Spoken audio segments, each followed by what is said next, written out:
Comenzamos. Primeramente, habría que señalar que nuestra directriz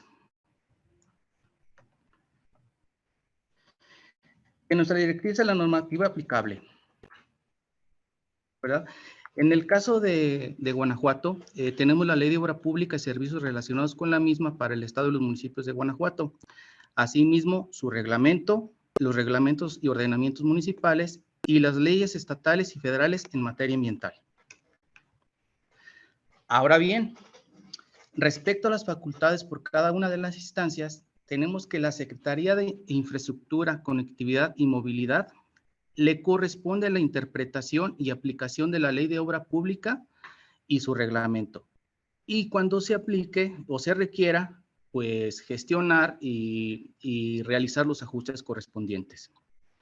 En el caso de los poderes ejecutivo, legislativo y judicial, los ayuntamientos, organismos autónomos por ley y entidades paraestatales y paramunicipales, les corresponde regular las acciones relativas a la obra pública que ejecuten, conforme a lo establecido en la ley y su reglamento. Y por nuestra parte, a la Auditoría Superior del Estado de Guanajuato, nos corresponde ejercer las funciones técnicas de fiscalización y verificar el debido cumplimiento a la normativa. Ok. En esta presentación, los temas de programación, planeación, programación y presupuestación serán abordados por un servidor y las medidas de mitigación ambientales serán expuestos por la ingeniera María Guadalupe. Ok, entonces tenemos como antecedentes la Ley de Obra Pública, que en el artículo primero nos señala que la Ley de Obra Pública y servicios relacionados con la misma para el Estado y los municipios de Guanajuato es de orden público y de interés social y tiene por objeto regular las acciones relativas a la planeación, programación, presupuestación, temas que vamos a exponer en esta presentación, la contratación, ejecución y control de la obra pública, así como de los servicios relacionados que ejecuten en el Estado de Guanajuato, en este caso los poderes, ayuntamientos, organismos autónomos y entidades paraestatales y paramunicipales. En cuanto a la aplicación de la Ley de Obra Pública, tenemos que en el artículo 4 se señala que el poder ejecutivo del Estado la aplicará a través de la SICOM, ¿sí? Los poderes legislativo y judicial y los organismos autónomos por ley la aplicarán por conducto de la dependencia que señale su propio ordenamiento. En el caso de los municipios, la aplicación de esta ley corresponde a los ayuntamientos por conducto del titular de la unidad administrativa responsable de la ejecución y contratación de dichos trabajos. Llámese Dirección de Obra Pública, Dirección de Obras Públicas, Dirección General de Obra Pública e incluso ya por ahí algunos municipios lo están denominando como Secretaría de Obra Pública. Las entidades paraestatales y paramunicipales aplicarán esta ley siempre y cuando lo permita la naturaleza de su objeto y cuenten con la capacidad para realizarlo. Ok, ya entrados en el tema de la planeación, nos señala el artículo 18 que para la planeación de la obra pública y los servicios relacionados, los entes públicos deberán ajustarse a los planes y programas a nivel estatal y federal. Es decir, debe ser acorde a lo que se está planeando a nivel estatal y federal. Igual está reforzado en el artículo 21 del reglamento.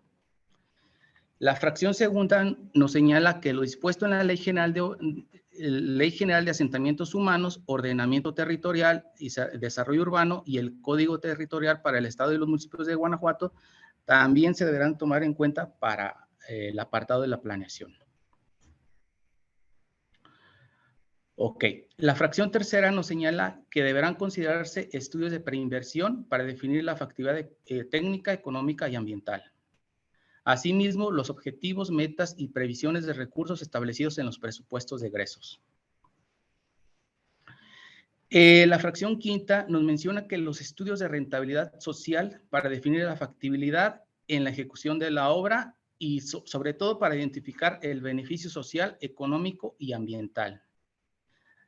También es necesario tomar en cuenta los requerimientos de áreas, predios y los derechos de vía en el caso de obras viales. Aquí un breve paréntesis. Como lo señala el Código Territorial para el Estado y los municipios de Guanajuato, nos señala que el derecho de vía se constituye por la franja de terreno a cada lado del eje de la vialidad, de acuerdo al proyecto, y que se requiere para la construcción, conservación, ampliación, protección y en general para el uso adecuado de una vía de comunicación.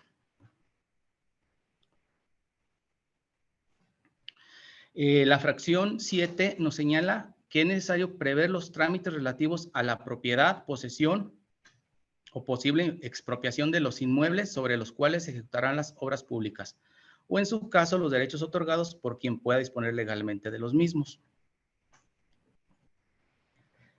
La evaluación de los efectos que sobre el medio ambiente puede causar la ejecución de las obras públicas con sustento en los estudios de impacto ambiental. El empleo de recursos humanos y materiales propios de la región y que estos últimos protejan el medio ambiente. Aquí, pues este tema va a ser ampliamente comentado por la ingeniera Lupita posteriormente.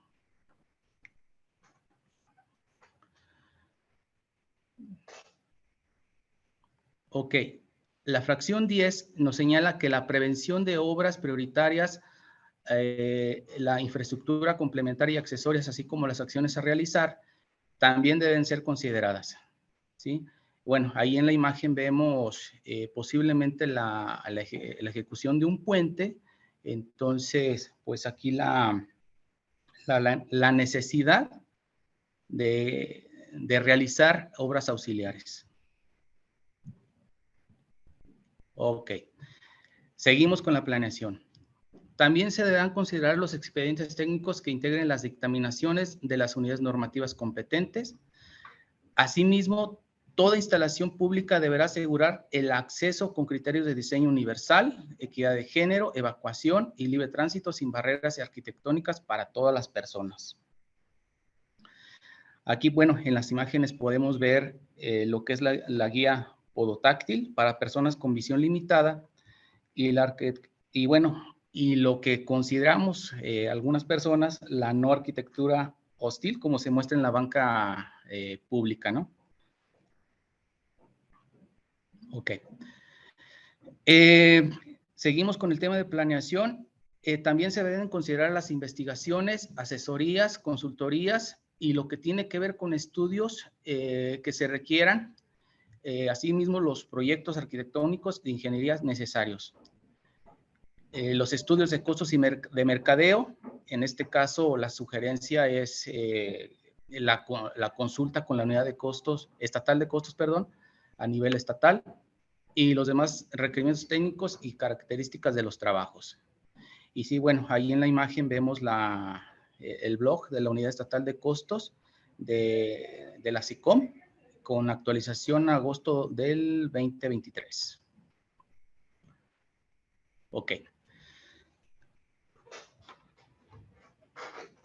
El artículo 19 también nos señala que los entes públicos que requieran contratar o realizar estudios o proyectos deberán verificar en sus archivos o en el de las instituciones afines que exista alguno que se pudiera tomar de base para, en su caso, realizar la obra que desean ejecutar. En este caso, surge la pregunta. La necesidad es contratar un proyecto o realizarlo, ¿verdad? Entonces, la pregunta sería, ¿existe alguno similar que me pudiera ayudar? Si la respuesta es sí, entonces no procede la contratación, con excepción de los trabajos necesarios para su adecuación o complemento. Ahora, si es que no existen, procede contratar solo si no se dispone de los elementos, instalaciones y personal para realizarlos. También se deberán realizar las gestiones para obtener al menos la acreditación de la propiedad e identidad del predio. Aquí quisiera recalcar, son temas ahí recurrentes que vemos en los municipios. Acentuando pues como propiedad, nosotros tenemos que, se refiere a la pertenencia, el uso y disfrute de un bien inmueble, ¿sí? a diferencia de la posesión, que solo es el derecho para usar dicho bien inmueble, sin contar plenamente con la propiedad.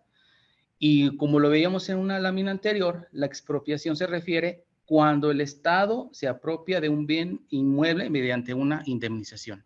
Ahí nada más quise hacer ese pequeño paréntesis para señalar lo referente a la propiedad. Continuamos. Los permisos de construcción, de uso de suelo y ambientales, el alineamiento y número oficial, el dictamen de protección civil, el estudio de factibilidad de las obras a ejecutar. Ok.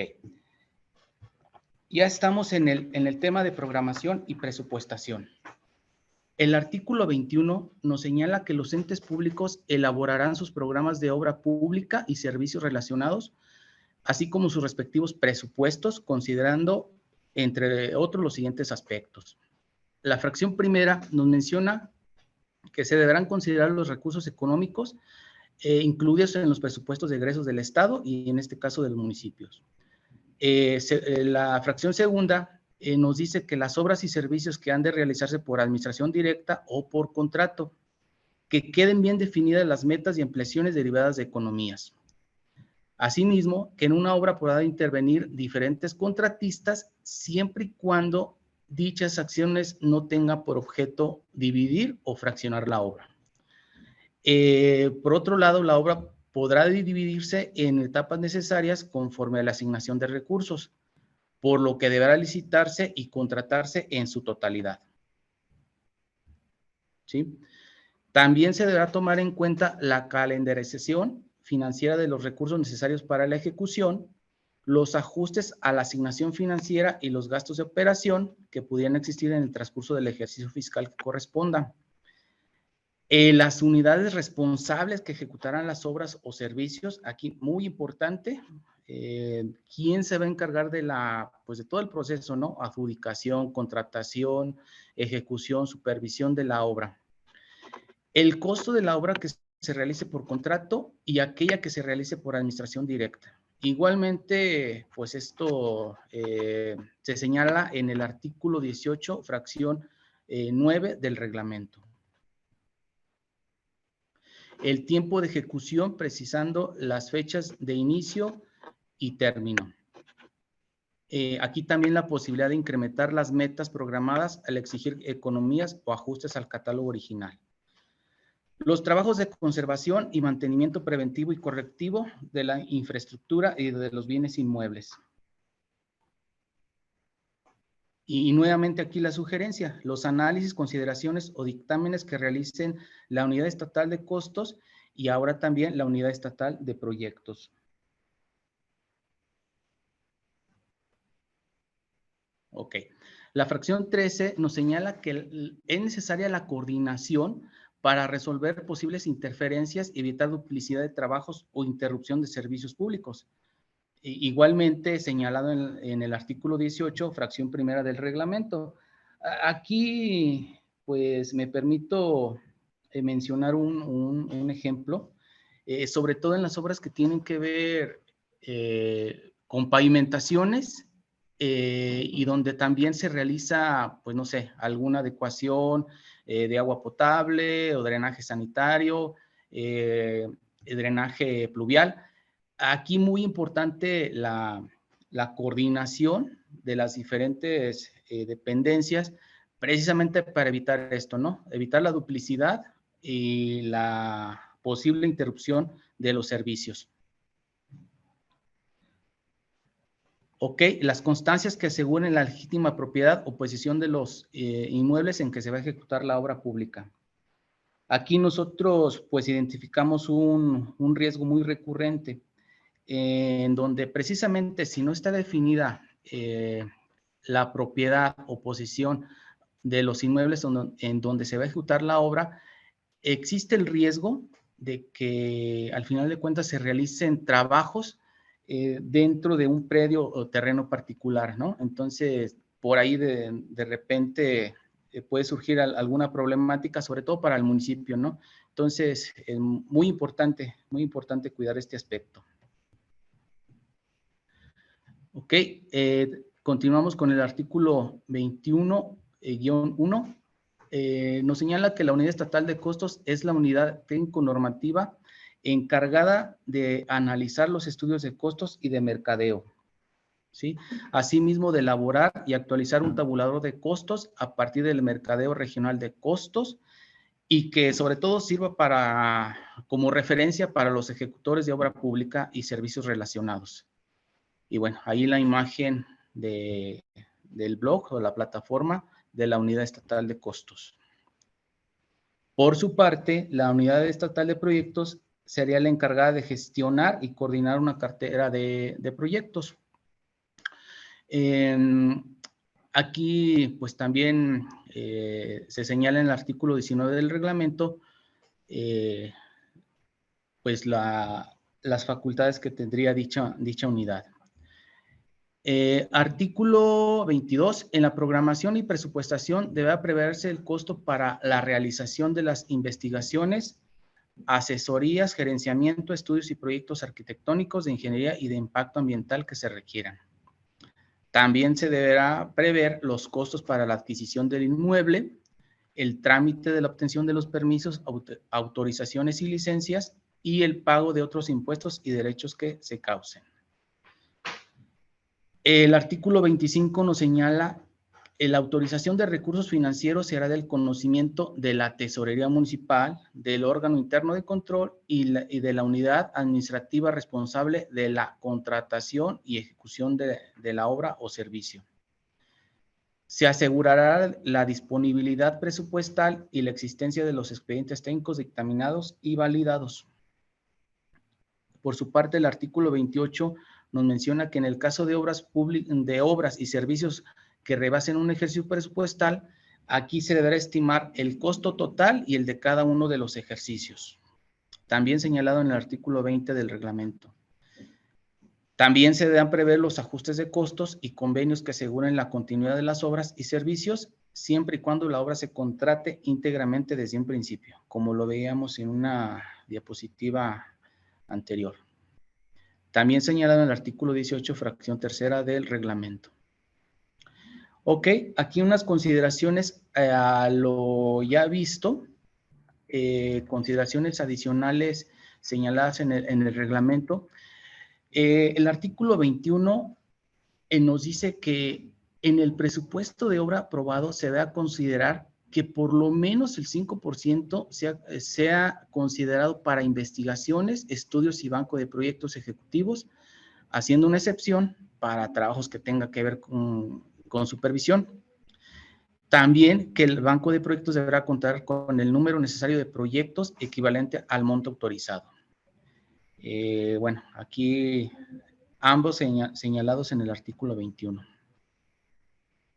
Por su parte, el artículo 22 nos señala que para que pueda iniciar la obra o servicio relacionado, es necesario contar, bueno, ya sea la obra por contrato, por administración directa, es necesario contar con estudios y proyectos, liberación de predios, programas de ejecución, de suministro de materiales, mano de obra y maquinaria y equipo, si tiene que ver con obras por administración directa, los términos de referencia y programas para el caso de prestación de servicios, ¿sí? Asimismo, con la designación del supervisor encargado de verificar el debido cumplimiento de los trabajos contratados, la legítima propiedad o posesión, la garantía del contrato o acuerdo de ejecución y las normas de calidad. Normas y especificaciones de calidad. Ok. En este momento cedo el uso de la voz a la ingeniera María Guadalupe para que exponga lo correspondiente a las medidas de mitigación ambientales. Muchas gracias.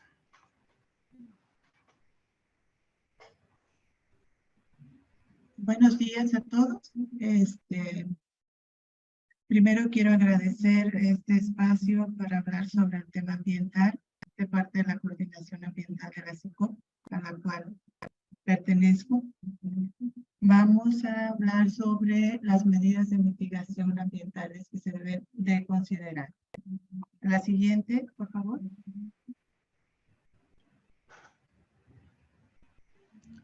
Adelante, ingeniera Lupita. ¿Sí me escuchan bien? Bueno.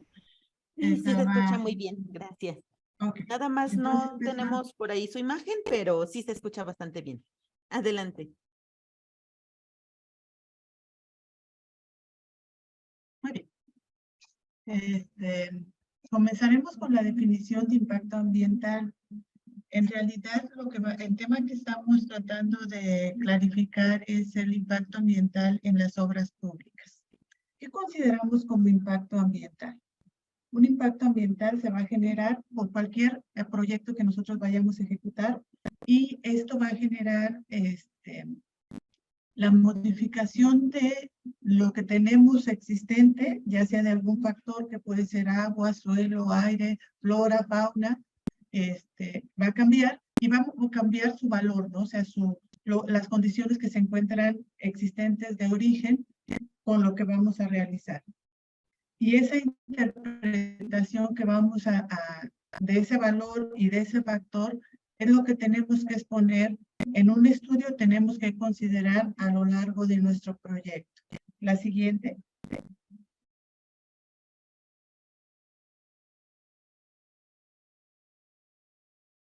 ¿Dónde se consideran medidas de mitigación? En el reglamento de materia de impacto ambiental de la Ley General del Equilibrio Ecológico y Protección al Ambiente establece dos definiciones. Primero, la medida de prevención ambiental. La medida de prevención ambiental es aquella cuya acción va a evitar los posibles impactos. Es el conjunto de acciones que debemos de establecer dentro de un proyecto para evitar los impactos. Y la medida de mitigación es el conjunto de acciones que se deben de ejecutar para atenuar esos impactos, cuando ya sabemos que es inminente el impacto. Y estas medidas de mitigación van a depender o deben de considerarse dependiendo del tipo de proyecto, de lo que vayamos a hacer, del proyecto ejecutivo que nosotros vayamos a realizar o vayamos a ejecutar, debe de considerarse qué es lo que vamos a hacer y esos impactos se van a generar. Y por lo tanto van a ser necesarias las medidas de mitigación. Otro aspecto importante y creo que es el fundamental es el lugar donde vamos a efectuar nuestro proyecto.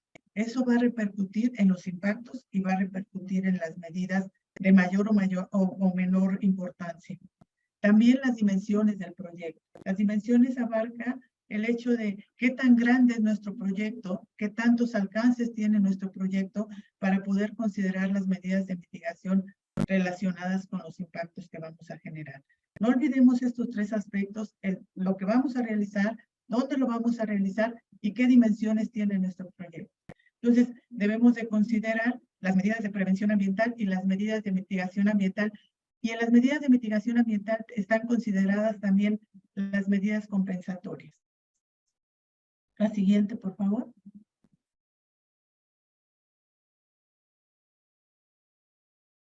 ¿Cuándo es conveniente considerar medidas preventivas y medidas de mitigación ambiental? ¿Cuándo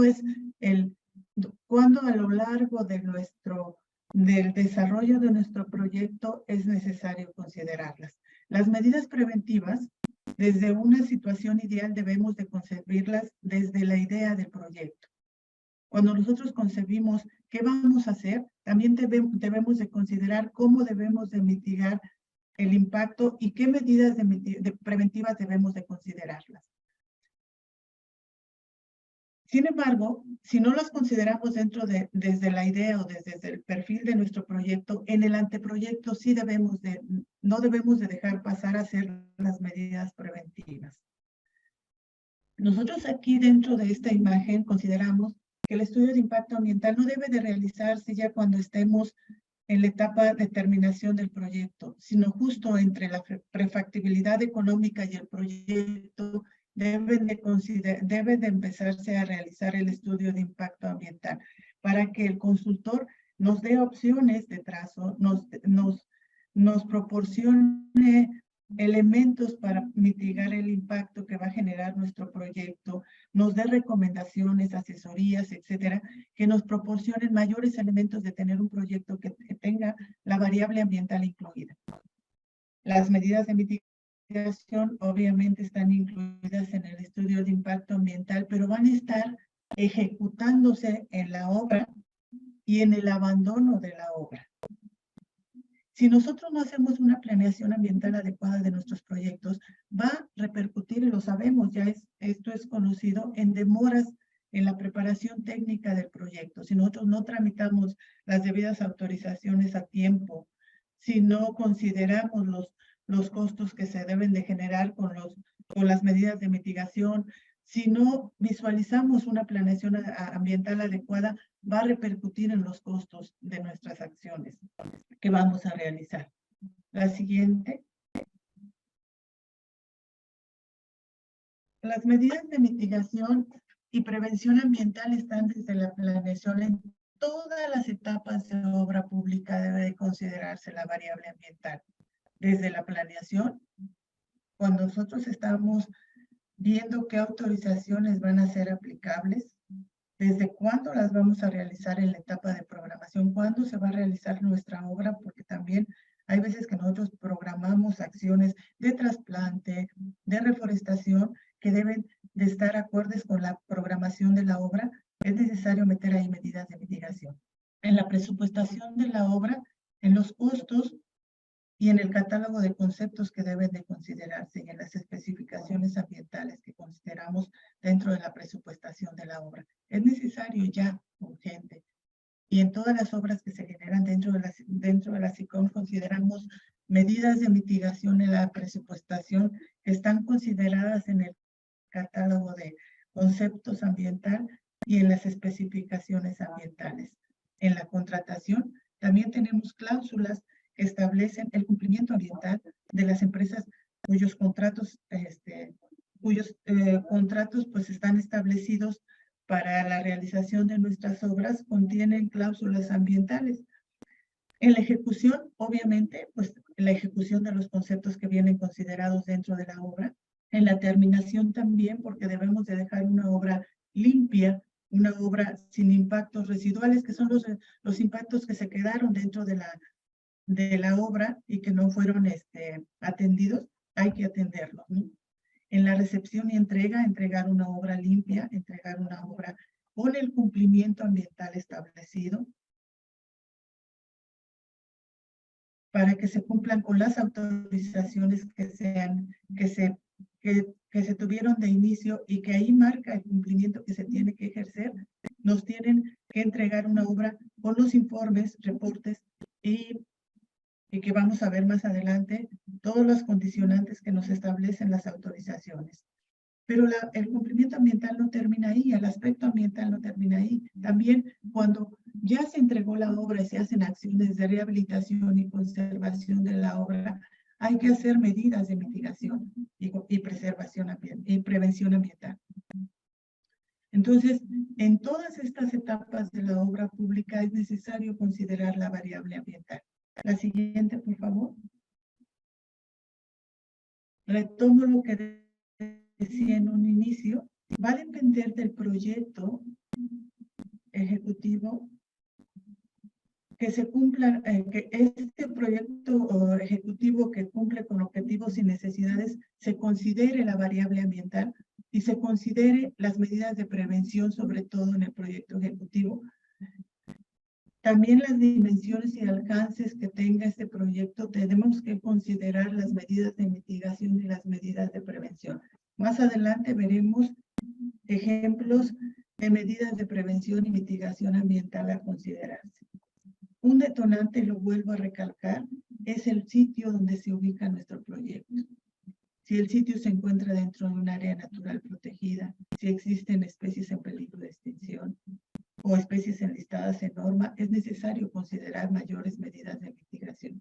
Si afectamos cauces o afectamos flora o fauna nativa, obviamente tendremos que establecer medidas de mitigación que prevean los impactos y los mitiguen. Muy bien, En la siguiente.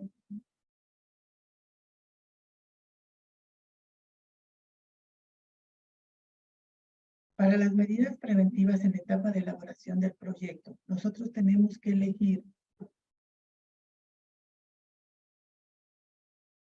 dentro de las opciones de sitio la más adecuada o con menor impacto, dentro de las rutas de trazo la que genere menores impactos.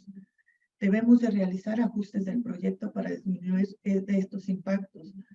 Debemos de ajustar los alcances del proyecto y disminuir la afectación al arbolado. Esos son unos ejemplos de medidas preventivas que se hacen dentro de la Secretaría, porque las tomas de decisiones debe de ser en base a criterios ambientales que nos repercutan en realidad.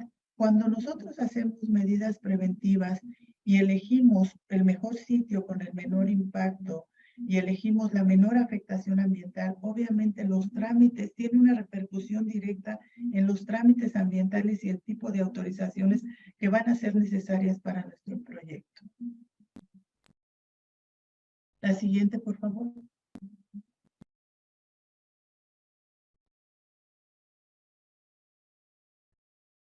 También dentro del proyecto podemos establecer cambios en el proceso constructivo. Podemos poner muros de contención para disminuir el pateo de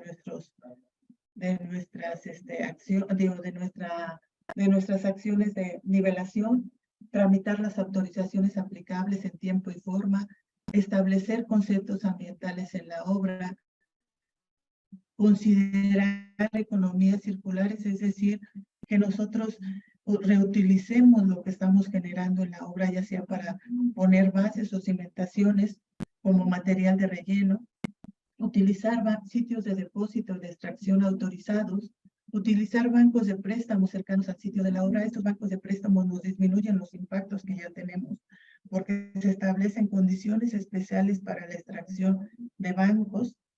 Disminuir los cortes, excavaciones y el despalme, considerar la imagen urbana con plantas nativas de acuerdo al sitio del proyecto.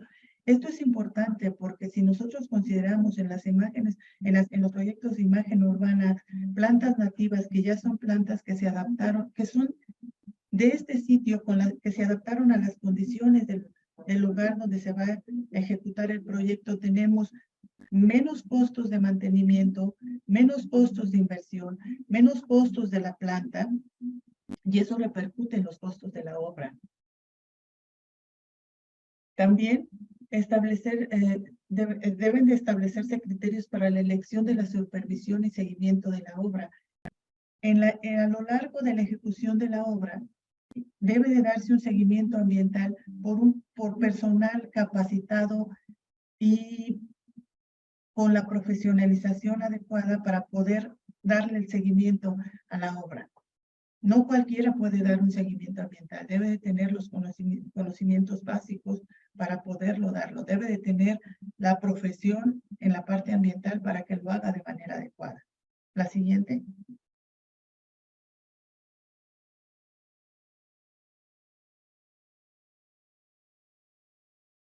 Si bien en los estudios de impacto ambiental que vamos a ver más adelante, se establecen las medidas de mitigación, hay diferentes tipos de estudios dependiendo de la complejidad de nuestra obra. Van a tener esa complejidad también para el trámite ambiental. Hay manifestaciones de impacto ambiental que son federales, que ya pueden tener las características de regionales o particulares, y esas vías, ese estudio de impacto ambiental denominado MIA, se considera federal cuando está establecido dentro del artículo 28 de la Ley General del Equilibrio Ecológico y Protección al Ambiente, que establece ciertos rubros o ciertos tipos de proyectos que deben de presentarse a nivel federal la manifestación de impacto ambiental. Pongo un ejemplo, las petroquímicas, la industria química, la explotación de materiales para la minería. Esos son proyectos que deben de establecerse, deben de meterse en una manifestación de impacto ambiental federal. Los proyectos que en su totalidad o de manera parcial impliquen cambio de uso de suelo en terrenos forestales van a requerir una MIA federal. Cuando se afecten varios estados van a requerir una vía federal. O también aquellos proyectos que crucen zonas federales, ríos, arroyos, van a requerir una vía federal. Aquellos proyectos que tengan afectaciones en zonas con cobertura forestal van a requerir además un estudio técnico justificativo que va a permitirles el cambio de uso de suelo en terrenos forestales. A nivel estatal tenemos vías generales, generales, específicas, con modalidades A, B o C, y que vienen establecidas en el reglamento, en la Ley de Protección al Ambiente y Ordenamiento Territorial del Estado de Guanajuato. Ahí vienen los rubros y los proyectos que le tocan al Estado evaluarlos. También si nuestro proyecto requiere un programa de manejo de arbolado, pues van a tener que intervenir en el municipio para que les genere la autorización en el programa de manejo de arbolado. Hay proyectos dentro de la SICOM que no solamente tienen vías federales, ETJs, programas de manejo de arbolado, les aplicaría una vía estatal también.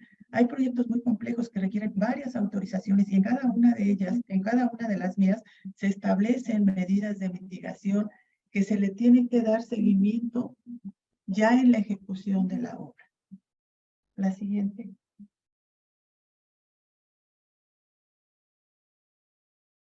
Nos vamos siempre a centrar en un estudio de impacto ambiental en aquellos impactos relevantes, significativos.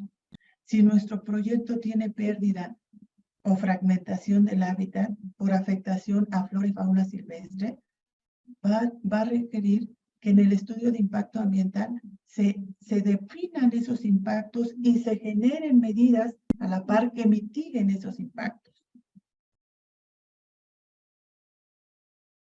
Si nuestro proyecto tiene una afectación a la hidrología, pues obviamente esos impactos tienen que tener medidas que vayan a disminuirlo. Comúnmente, los impactos más fuertes se generan en la etapa de desmonte, despalme, cortes, excavación y compactación. Son los impactos que nos vamos a centrar en un estudio de impacto ambiental y que por lo tanto van a generar medidas. Son las medidas más importantes. Es la etapa más crítica de la obra donde tenemos que tener especial cuidado.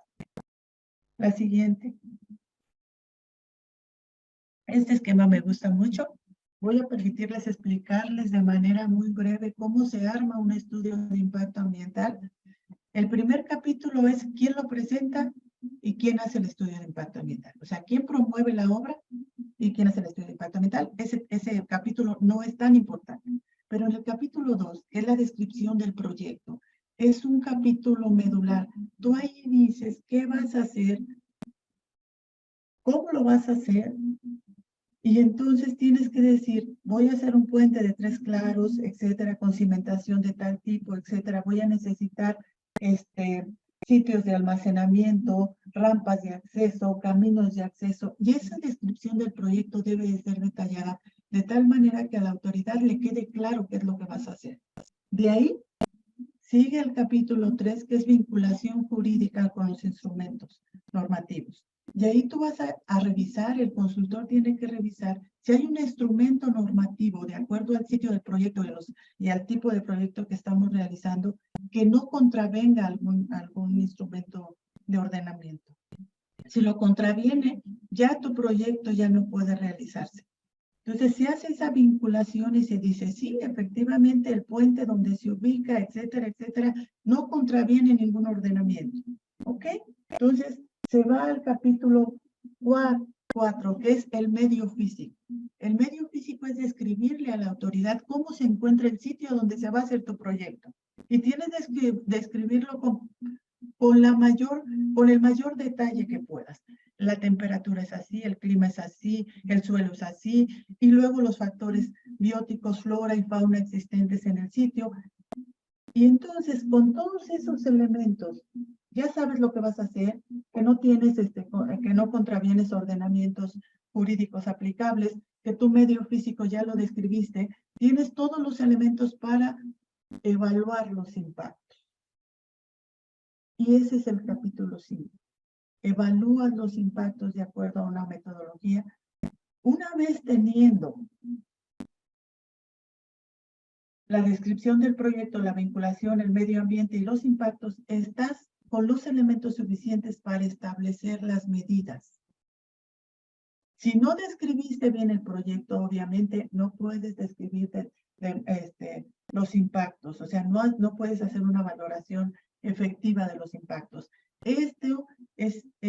Todo está relacionado. Entonces, tú estableces las medidas de acuerdo a tu medio físico, de acuerdo a lo que vas a hacer, de acuerdo a lo que tú estableciste de impactos, entonces ya puedes generar las medidas preventivas y de mitigación dentro de tu estudio. En el capítulo 7, tú creas 2 escenarios. ¿Qué pasaría si no hago medidas? ¿Y qué pasaría si llevo a cabo las medidas de mitigación? Y en el capítulo 8, que no viene, es la descripción de cómo lo realizaste, con qué instrumentos metodológicos lo realizaste. Eso es lo que tienes que realizar en un estudio de impacto ambiental. La que sigue, por favor. Las medidas preventivas dentro, las medidas preventivas dentro de la obra. Ya en la etapa constructiva, tú ya te quedaste con lo que planteaste dentro de un estudio, pero ahora te falta ejecutarlo. Allí es donde viene la repercusión ambiental de esto. Tu aporte ambiental lo haces en la etapa de construcción. Es por eso que interviene tanto el constructor como el que se encarga de la obra, como el responsable técnico ambiental. Y allí hay medidas preventivas. Ya tienes un estudio que te determinó medidas, pero tú como responsable técnico ambiental, como constructor y como encargado de la obra, puedes hacer medidas preventivas para mitigar el impacto. ¿Qué puedes hacer? Puedes determinar, y estos son ejemplos, puedes determinar desde antes, desde que empiece la obra, el sitio de almacén de materiales, el sitio de lavado de equipo, los baños, los accesos, para que se generen menores impactos.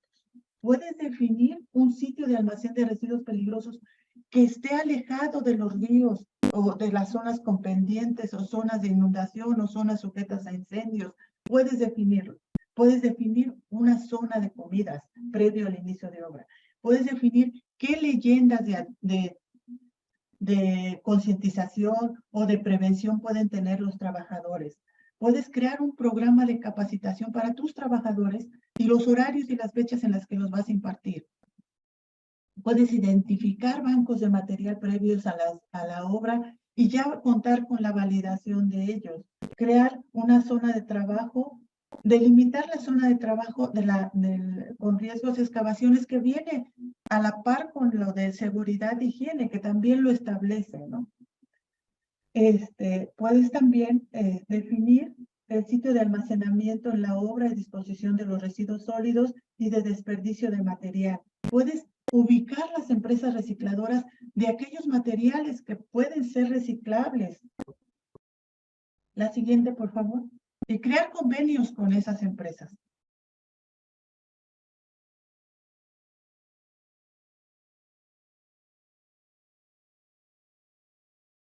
Puedes realizar o determinar empresas recolectoras y disposición final de los residuos peligrosos, porque esos residuos tienen una cadena de custodia desde la generación hasta la disposición adecuada de los residuos peligrosos. Establecer un canal de comunicación con los constructores, superintendente de la obra y el responsable ambiental, de tal manera que estén coordinados para hacer las acciones ambientales y se acuerden cosas. Tramitar los permisos y autorizaciones adicionales a la obra. No se consideró la poda de un árbol, bueno, pues se tramita en ese momento y se tramita con la agilidad que requiere la obra, porque todos sabemos que la obra en realidad, una vez que empieza, lleva un programa de obra que no es posible detener. Advertir a la empresa sobre los riesgos ambientales que se puedan tener. Establecer un directorio de contactos para emergencias ambientales. Identificar de acuerdo a la época del año los riesgos de inundaciones. Yo ya lo mencionaba en la diapositiva anterior, establecer un lugar de mezclas. Comúnmente en la etapa de construcción no se establece un lugar de mezclas que tenga las condiciones ambientales más idóneas. Agregar un reglamento con las acciones prohibidas y las sanciones que tendría el personal si no realiza las medidas de cuidado, de utilización de letrinas, de evitar hacer fogatas, etcétera, con sanciones que se pueden ejercer y que le adviertan al trabajador de que esas actividades están prohibidas y que no puede realizarlas. Advertirle a la empresa las condiciones en que se deben de dar el transporte de los materiales. La siguiente, por favor.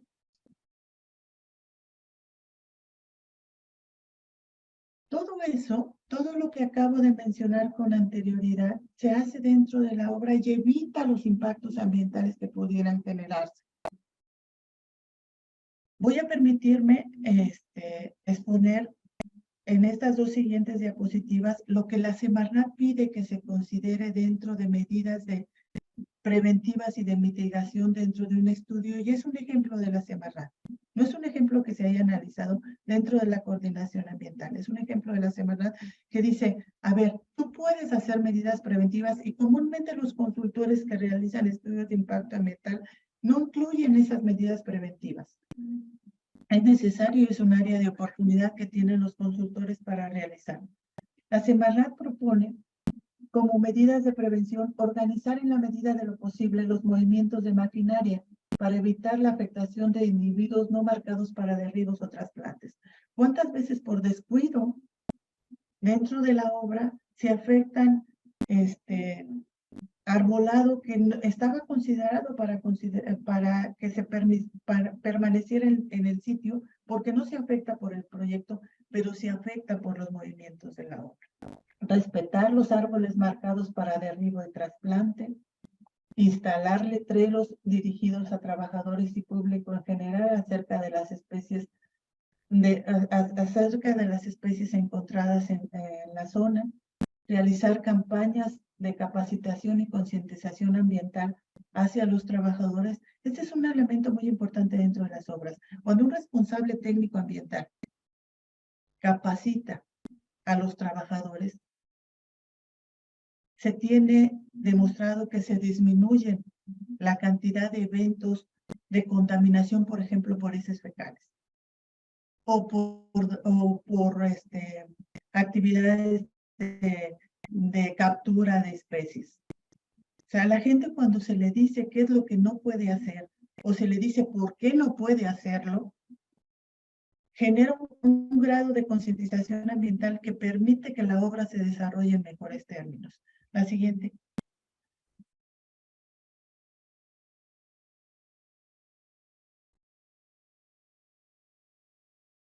Restringir el desmonte y la limpieza y se restringirá el desmonte, la limpieza y el despalme de la superficie mínima necesaria.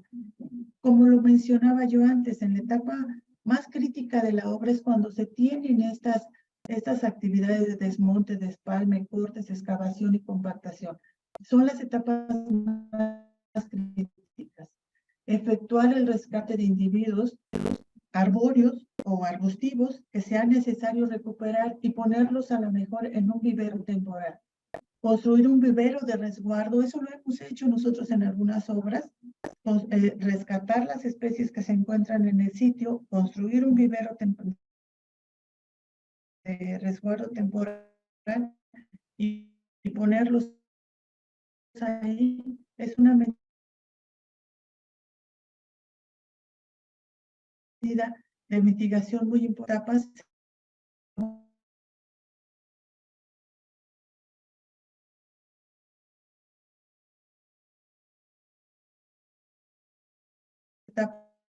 Se vuelven a poner esos residuos dentro de la obra, permanecen. En propagación de residuos sentados van a contribuir a la monitorización de medidas de mitigación que se pueden realizar. Concluyo mi exposición diciendo Las medidas de prevención y mitigación pueden realizar a cargo de todo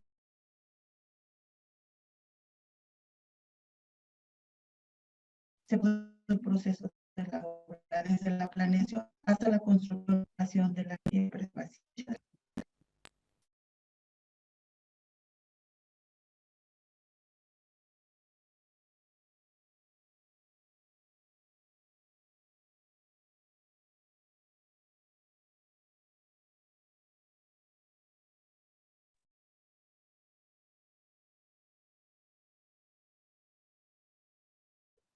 Ingeniera, se cortó un poquito la última parte.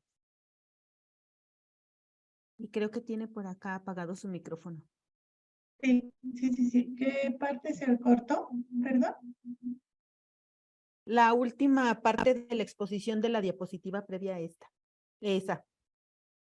Nada más la última parte. A partir de donde nos, sí, a partir de donde nos comentaba la conclusión de su presentación. Muy bien. Bueno, la conclusión es que en todas las etapas de la construcción de la obra, desde la planeación de la obra, la contratación, la presupuestación de la obra, la ejecución de la obra y finalmente el abandono, se pueden hacer acción ambiental en toda la etapa. Cuando se quiere, se pueden hacer.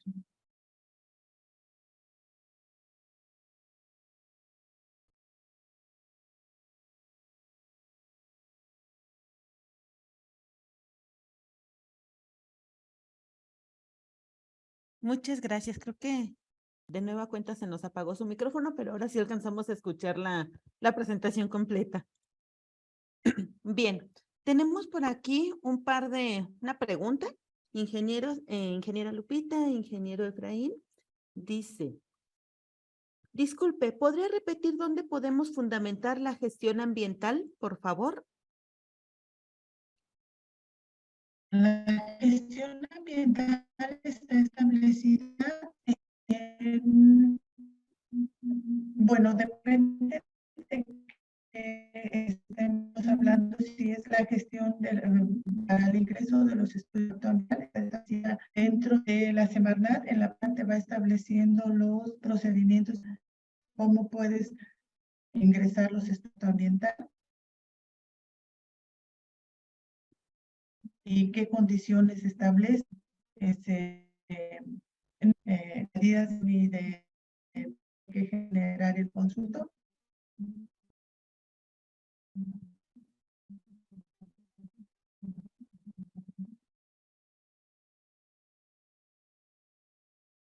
Creo que seguimos teniendo complicación para escucharle.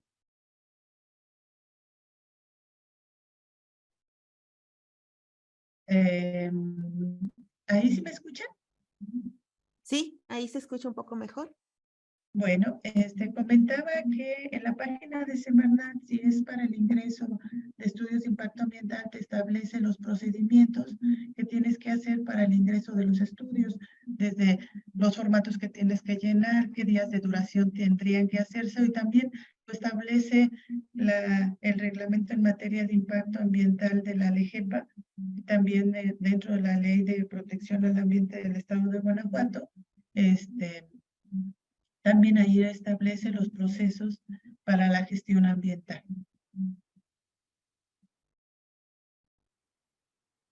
Perfecto. Muchas gracias.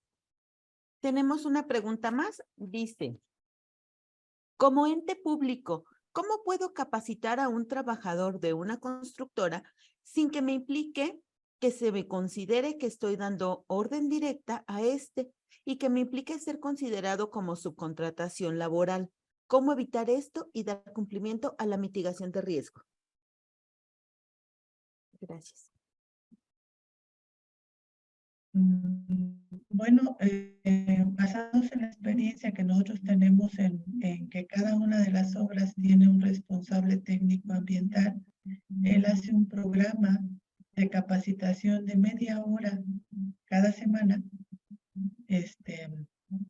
y establece los temas se le dice lo que se encontró dentro del estudio de impacto en materia de si el tema fuera de flora, y se le dice las especies valiosas y por qué no se le dice no las, hay un reglamento que se le entrega, sí, obviamente, pero se le trata de concientizar que esas especies son valiosas. Entonces el trabajador al momento de verlas, no valiosas en el sector, valiosas en la, por ejemplo, con sus usos medicinales, etcétera, y entonces eso hace que el trabajador se sienta parte del cuidado de esas especies y hemos tenido buena respuesta. Entendemos que es o por la pregunta que hacen, es una persona que es subcontratada, pero es subcontratada para esa finalidad, para que dé cumplimiento ambiental. Muchísimas gracias. Tenemos una pregunta más. Dice, ¿qué consecuencias jurídicas existen si no se cumple con estos estudios ambientales? Bueno, hay una ley de responsabilidad ambiental. Allí establece unas sanciones. Y también dentro de la Ley General del Equilibrio Ecológico y Protección al Ambiente existe un apartado de sanciones. El estudio de impacto ambiental tiene un carácter preventivo. Si no se hacen los estudios de impacto ambiental, se genera, ya no es preventivo, es correctivo. Entonces se establece un esquema de generar un estudio de daño por el daño ya hecho y tiene toda una clase de sanciones o toda una tipificación de sanciones ante la Profepa o ante la Procuraduría de Protección al Ambiente y Ordenamiento Territorial del Estado de Guanajuato, que establece qué tipo de sanciones por no haber sido preventivo. Perfecto, gracias. Tenemos otra pregunta. Dice, acá, ¿existen obras que se exceptúe el dictamen de impacto ambiental? En esos casos, ¿qué documentos se debe de tramitar para que se indique que esa obra está exenta? En el artículo 5º y 6º de la Ley General del Equilibrio Ecológico establece qué acciones son exentas. Hay dos figuras, que es la exención cuando tú tienes una modernización, sustitución o ampliación de la infraestructura existente, perdón. Y en la Ley de Protección al Ambiente del Estado de Guanajuato establece el famoso artículo 11. Y el famoso artículo 11 establece cuáles no son sujetas de valoración de impacto ambiental. De acuerdo. Nuestra siguiente pregunta dice, si la obra presenta cambios en la construcción, ¿cómo se puede evaluar el probable daño y qué sanciones pueden aplicarse? Bueno, antes de irnos a las sanciones, cuando tu proyecto se modificó, o sea, tú al principio tenías un proyecto y lo tramitaste la autorización en materia de impacto bajo ese proyecto y sucede que por cuestiones ajenas, no ajenas pues, sino por necesidades del proyecto, una modificación, existe en la parte federal la modificación la solicitud de modificación a proyecto autorizado. Tú tienes que decir, le tienes que decir a la autoridad cómo estaba tu proyecto, en qué se modificó, qué impacto se generaron y qué nuevas medidas tienes que hacerlo. Y lo más corta en tiempo, son 10 días hábiles para que te autoricen esa modificación. Antes de realizarla, todo es antes de realizarlo, ¿eh? O sea, tú ya te detectaste que va a haber modificaciones, solicitas la modificación a proyecto autorizado. También en el esquema estatal, si tu obra es de competencia estatal en el sentido de los alcances que tiene tu proyecto, también puedes informarle a la ESMAOT que tú tienes la necesidad de modificar el proyecto y sería el mismo esquema. Tú le tienes que decir a la autoridad en qué se está modificando. Obviamente, si tú estás modificando la totalidad de tu proyecto, es decir, ibas a hacer una ladrillera y ahora vas a hacer un hotel, necesitas hacer una manifestación para el hotel nuevo. Pero si tu proyecto en realidad sufrió una modificación en el trazo de un pequeño tramo de la carretera, puedes solicitar la modificación a proyecto autorizado. No irte hasta las sanciones, no. Muy bien. Muchas gracias. Una pregunta más. Dice, ¿podría señalar de nueva cuenta en qué momento de la gestión o creación de proyecto ejecutivo, anteproyecto, etcétera, se recomienda, se involucre a los consultores ambientales para determinar viabilidad del proyecto y dar recomendaciones para la creación del proyecto? ¿Me podrían apoyar con la diapositiva donde están dos flechitas con unas barras anaranjadas? Déjenme.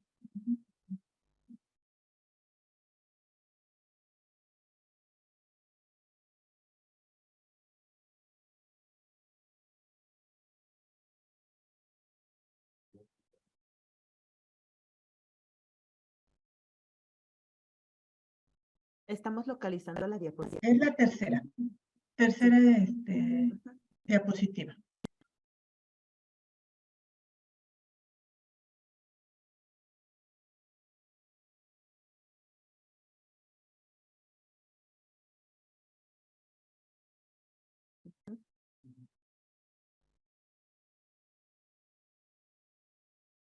Es esta, ¿verdad?